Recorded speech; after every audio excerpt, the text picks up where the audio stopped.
Yeah, good morning. It's Saturday morning. Dito tayo sa Sunday morning, December 21. Ayan. Magtatanim tayo ng bonsai malunggay. Ayan.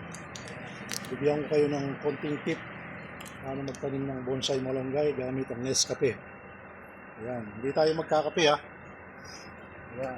Ito yung matandang puno. Kumuha lang kayo ng matandang puno ng malunggay. Ayan. Ayan. Pwede itanim sa bucket, sa timba. Ayan, meron tayo dito. Ayan guys. Para hindi na tayo umakyat, bonsai, malunggay ang gagawin natin. Ayan, tignan natin. Ito, gamit ng Nescafe.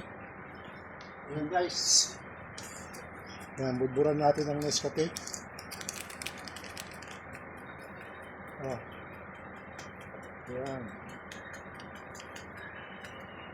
Ayan. Guys. Ang purpose nito guys, para hindi pasukin ng insekto. Ayan. Rub lang natin ng ganyan guys.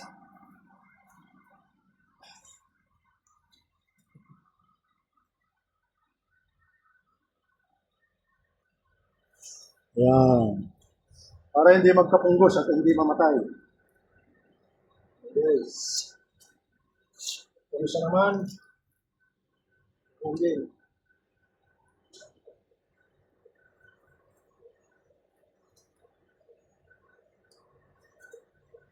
And guys,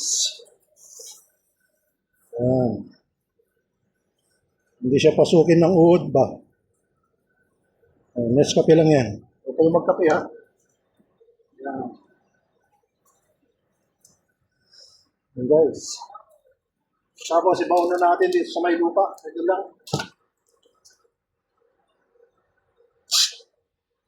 And guys, usok.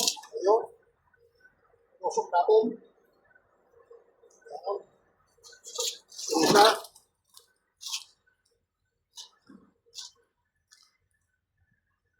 Usok.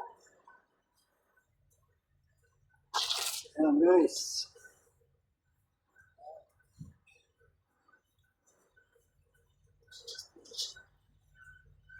Ayan, hindi na tayo akit ng mataas na puno. After 1 week, meron ng dahon yan. I-update ko kayo. Tsaka natin dilingan. Ayan. Ayan guys. At ilipat na rin dito. Meron na tayo dito. Nagawang dalawa. Ayan. Parawan natin.